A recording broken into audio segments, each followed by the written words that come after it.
자, 이번에는 반통인물에 대해서 좀 정리를 좀 하도록 할게요. 자, 오늘은 이제 또 교수를 갈래, 특히 수필에 대한 측면이기 때문에, 문제는 쉽게 나온다면 쉽게 나올 수 있고, 어렵게 나온다면 또 어렵게 나올 수 있는. 왜냐면 아무래도 이게 글쓴이의 이런 개성이 묻어나는 글이다 보니까, 글쓴이의 생각이 굉장히 깊이 이게 반영된다면은, 그리고 또 이것을 받아들이는 데 있어서, 어, 좀 더 굉장히 세분화시켜서 이걸 갖다가 접근한다라고 한다면 그럼 어렵게 나올 수도 있고요. 그런데 그냥 가볍게 우리가 지금 현재 익힌 대로 가볍게 출제를 시킨다면 쉽게 나올 수도 있는 그런 부분이에요. 그래서 자, 어떻게 나올지는 좀 더 두고 봐야겠지만 어쨌든 한번 정리를 해보도록 하겠습니다. 자, 우선 교술 관례이기 때문에 교술 관례에 대한 정확한 특징을 갖다 다시 한번 정리를 하고 그러고서는 보셔야 돼요. 먼저 거기 있는 것처럼 교술 관례는 작가가 경험하고 생각한 내용과 그로부터 깨달음이나 통찰 글로 표현한 이러한 문학 관례이다라고 되어 있습니다. 교술 관례는 기본적으로 작가의 이러한 그 체험이 바탕이 된다라는 것을 다시 한번 기억하시면 되겠고요. 자, 그 다음에 그걸 통해서 깨달음이나 통찰을 갖다 글로 표현한 것이다라고 하는. 자, 그래서 교술 관례는 형식과 표현이 자유롭다는 측면 첫 번째 하나. 그 다음에 작가의 개인적 체험이나 생각, 정서를 직접 드러내기 때문에 문학 관례 중에서 작가의 개성과 가치관이 가장 이렇게 잘 표현된 그러한 글이다라는 측면, 거기 초점을 두시면 되겠습니다. 또한 작가가 자신의 이야기를 직접 독자에게 전달하는 점에서 화자나 서술자를 내세우는 서정 관례나 서사 관례와 구별되고요. 그래서 이러한 한국 문학의 이러한 교술 관례는 설, 기, 뭐 이러한 그리고 한문 문학에는 편지, 이러한 한문 문학과 그다음 편지, 일기, 기행문, 현대수필 뭐 이런 것들이 있다라고 한 측면 봐주시면 되겠습니다. 그래요. 밑에 있는 것 같은 경우는 경험과 성찰을 담은 글쓰기에 대한 거니까 그냥 보시면 되겠고. 자, 그래서 지금 현재 반통의 물이라는 작품은 어쨌든 갈래가 현대수필이면서 그러면서 경수필이다라고 되어져 있죠. 경수필에 대한 거 이미 한번 좀 생각해 볼 수 있는 부분이 바로 이 경자가 가벼울 경자예요. 자, 요거 말고 우리가 중수필이라는 게 또 따로 있죠. 중이라는 거 이건 무거울 중자.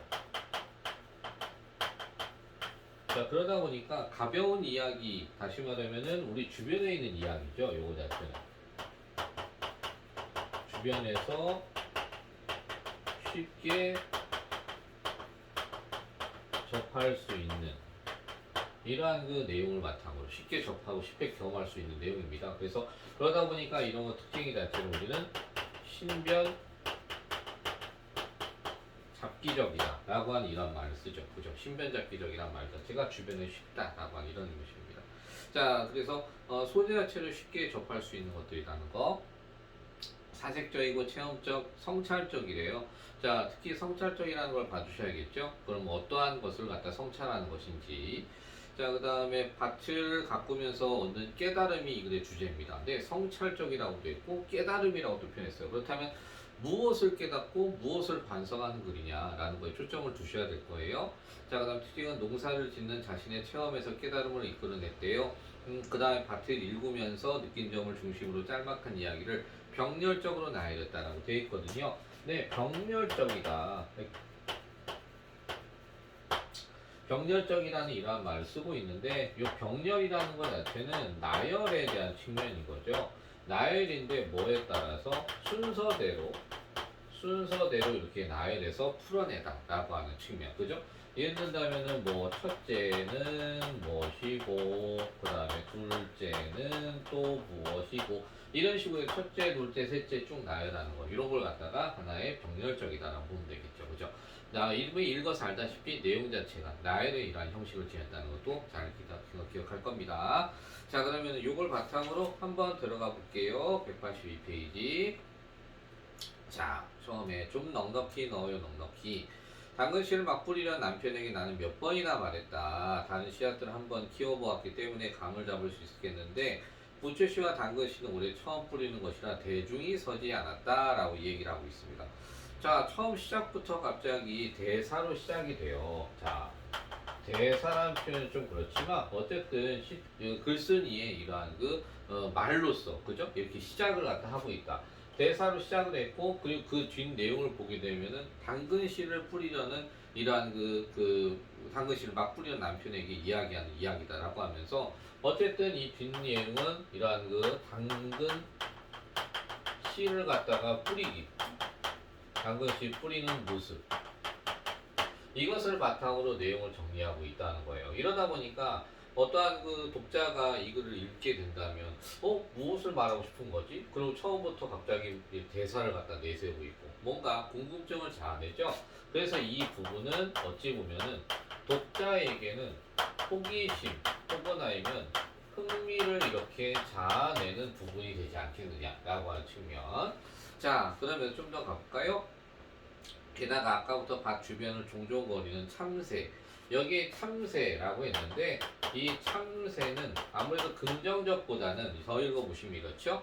서너 마리가 어쩐지 마음에 걸린다는 표현을 썼어요. 네, 마음에 걸리는 존재. 그러니까 글쓴이에게 있어서는 하나의 방해물과 같은 이러한 존재들이구나 라고 엮어볼 수 있다는 거죠.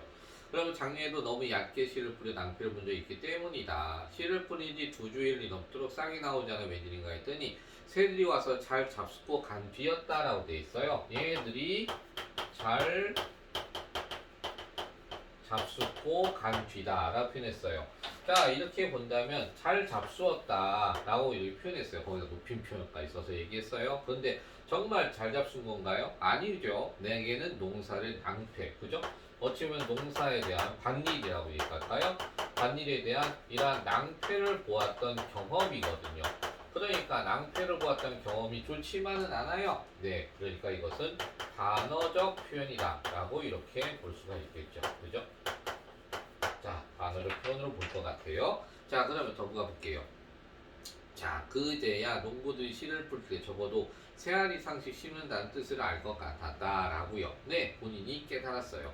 한 알은 새를 위해, 한 알은 벌레를 위해, 그리고 한 알은 사람을 위해라고 돼 있습니다. 아하, 그러니까 지금 여기서 농부들이 뭐 한대요?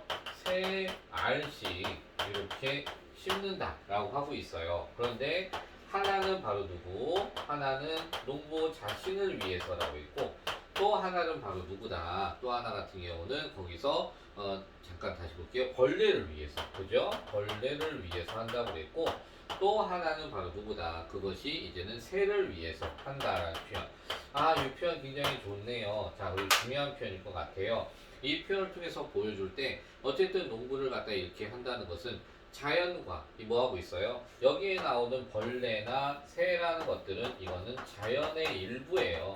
이러한 자연의 일부와 함께 하겠다는 이러한 모습을 보여주고 있는 거잖아요. 그렇기 때문에 여기서는 거기서 자연과 나눌 줄 아는 넉넉한 마음, 그죠? 자연과 함께하는 넉넉한 이러한 마음을 엿볼 수 있다라고요.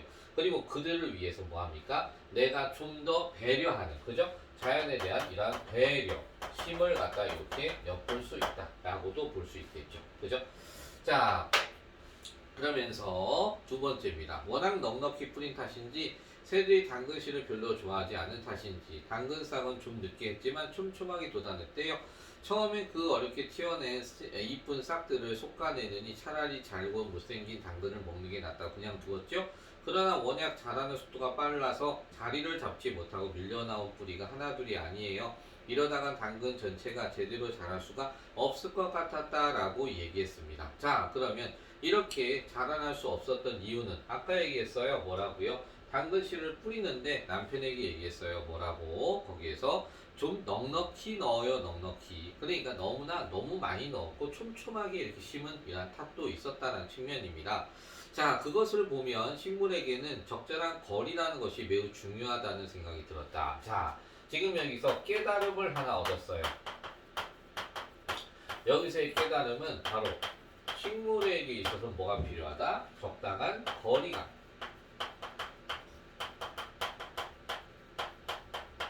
적당한 거리감이 있어야 된다는 걸 깨달았다는 거죠. 자, 그러면서 사람과 사람 사이로 지켜야 될 최소한의 거리가 깨졌을 때 폭력과 함멸이 생기는 것처럼 좁은 땅에 서로 머리를 디비며 얽혀 있는 붉은 뿌리들도 그런 아우성이 들려오는 것이다. 자, 지금 보니까 사람에게도 바로 뭐가 필요하다? 거리감이 필요하다. 그런데 식물의 뿌리, 뿌리에도 뭐가 필요하다? 똑같이 거리감이 필요하다. 둘은 그럼 뭐하다? 비슷하다는 거예요. 네, 지금 현재 이렇게 비슷한 걸 바탕으로 이야기를 하고 있거든요. 그러면 전개 방식 뭐라고 볼 수 있어요? 네, 이런 것은 유추의 전개 방식이다 라고 볼 수가 있는 거죠.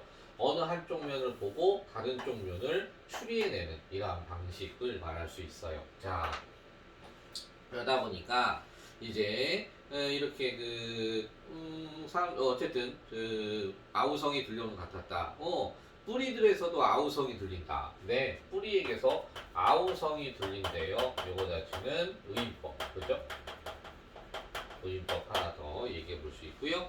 자, 내가 그들을 돕는 길은 갈 때마다 조금씩 속가지고 아우성을 중지한 일이었다. 농사를 배운다는 것은 바로 그들의 적절한 거리를 익히는 과정이 아닐까. 자, 다시 말하면 깨달았어요? 뭐에 대해서? 바로 여기 적당한 거리라고 하는 측면. 여기에 대한 깨달음을 첫 번째 이야기해 주고 있습니다. 되었습니까? 네. 그렇게 보실게요. 자, 그럼 이번에는 하나의 이러한 내용이 끝이 나고 두 번째 내용으로 들어가 볼게요.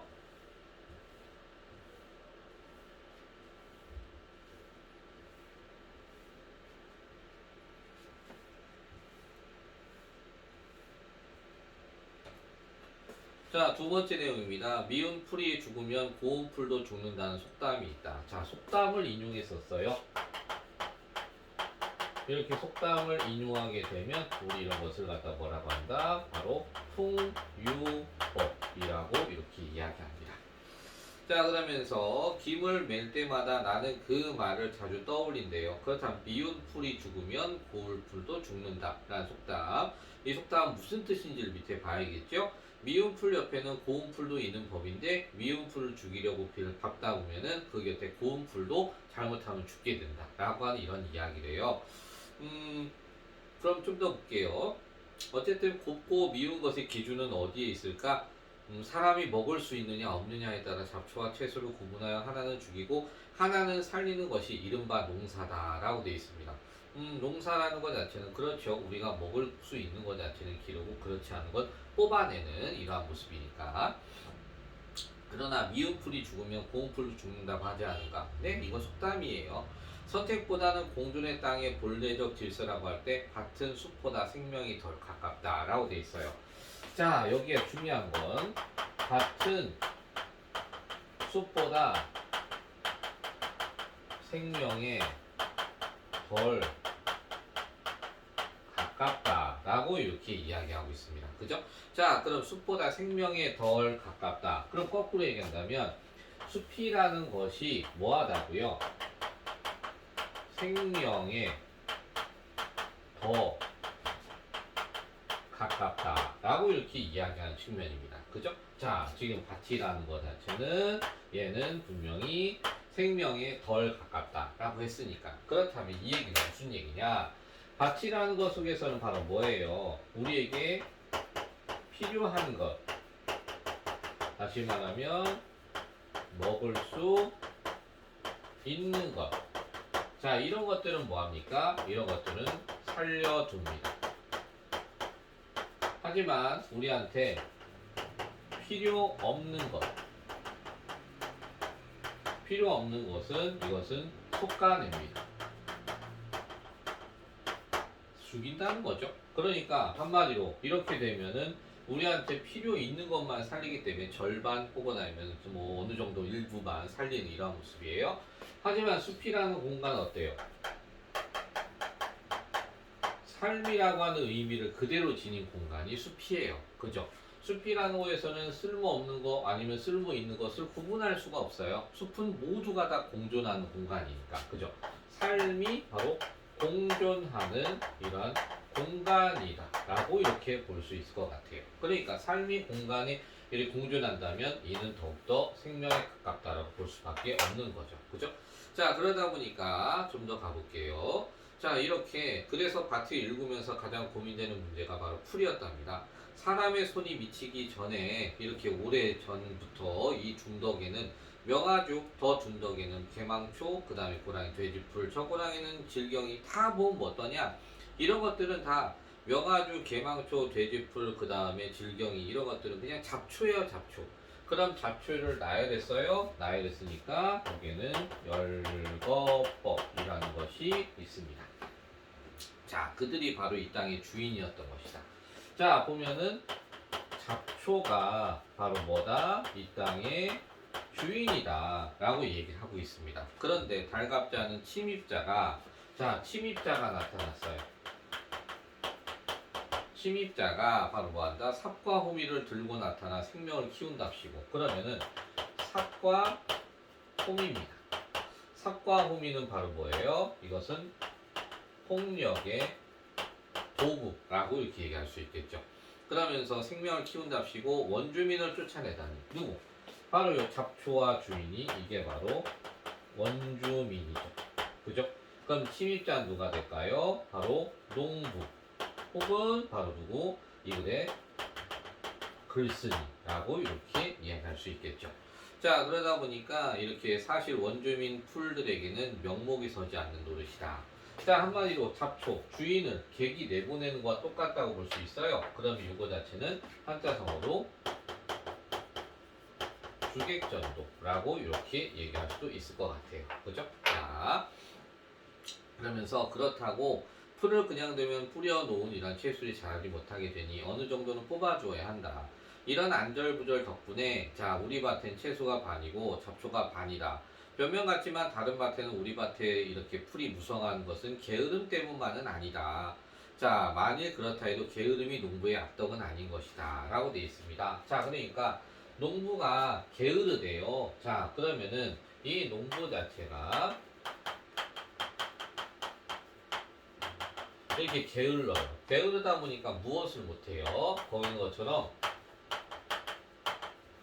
잡초를 갖다가 솎아내지 못해요.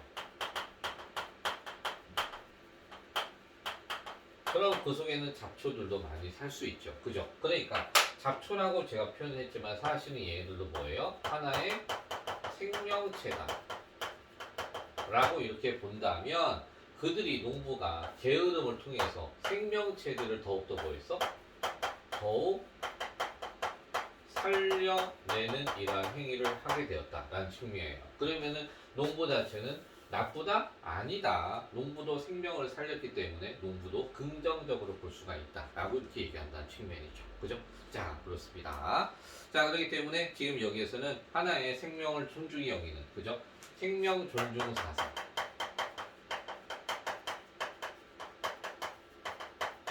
생명 존중 사상에 대한 이러한 깨달음. 근데 이 자체를 보면은 일반 사람들이 생각하는 것과 좀 달라요. 그죠? 그렇기 때문에 굉장히 창의적인 이러한 발상이다. 그리고 창의적인 발상을 보여주었구나 라고 이렇게 얘기해 볼 수 있을 것 같아요. 그죠? 자, 그렇다면은 이렇게 정리를 할 수 있을 것 같고요. 그 다음 페이지 한번 가볼게요. 세 번째입니다. 밭 바로 옆에 우물이나 수로가 없어요. 조금 걸어가야만 그 마을 사람에게 농수를 공급한 수로가 있는데 호수나 관을 연결하기엔 거리가 될 텐데요. 그러기에는 작은 밭 너무 수선스러운 것 같아서 물을 한 통 한 통 길어가는데 푸성기들을 키우는 것은 물이 아니라 농부의 발소리라는 말이 그냥 나온 것이 아닌가 보다라고 돼 있어요. 자, 거기서 농부의 발소리. 자, 그러면 이 농부의 발소리가 많이 들리면 들릴수록 뭐한다? 자주 밭을 간다는 거죠. 그죠? 이런 소리가 자주 들리는 것은 뭐한다? 농부가 자주 밭으로 간다. 그죠? 자주 밭에 간다는 이야기예요. 그러면 자주 밭에 간다는 것은 더욱더 어떻다? 밭에 신경을 쓴다는 거예요. 그럼 밭에 신경을 쓴다는 것은 밭에 어떻게 정성이 들어간다라고 이렇게 볼 수가 있는 거죠. 그러니까 농부의 발소리는 한마디로 뭐해야 돼요? 밭에 대한 농부의 정성이다라고 이렇게 볼 수 있을 것 같습니다. 그죠? 자, 그래서 이렇게 정성이 지극하면 지극할수록 더 잘 된다는 표현이겠죠. 그죠? 자, 그래서 우리 밭을 흡족하게 이렇게 적셔주려면 수록가에 적어도 10번은 왕복해야 하니까 그것도 만만치 않은 노릇이다. 그러네요. 물통을 들고 걸을 때만 생각나는 사람이 있대요. 우리 집에서 가까운 텃밭 일구시는 할아버지인데 물 주시러 가는 모습 몇 번 뵀대요. 할아버지 몸 반쪽이 마비돼서 자유롭지 못하시대요.